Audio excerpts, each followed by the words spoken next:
اسماعیل بن جعفر نے بیان کیا، ان سے محمد بن حرملہ نے، ان سے ابن عباس رضی اللہ عنہ کے غلام قریب نے، اور ان سے اسامہ بن زید رضی اللہ عنہ نے کہ میں عرفات سے رسول اللہ صلی اللہ علیہ وسلم کی سواری پر آپ کے پیچھے بیٹھا ہوا تھا۔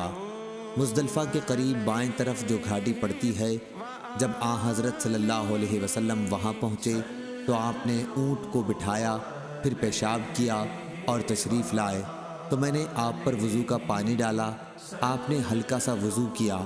میں نے کہا یا رسول اللہ، اور نماز؟ آپ صلی اللہ علیہ وسلم نے فرمایا کہ نماز تمہارے آگے ہے، یعنی مزدلفہ میں پڑھی جائے گی۔ پھر آپ صلی اللہ علیہ وسلم سوار ہو گئے، جب مزدلفہ میں آئے تو مغرب اور عشاء کی نماز ملا کر پڑھی۔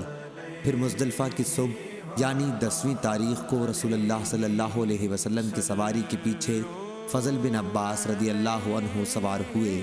صحیح بخاری حدیث نمبر 1669۔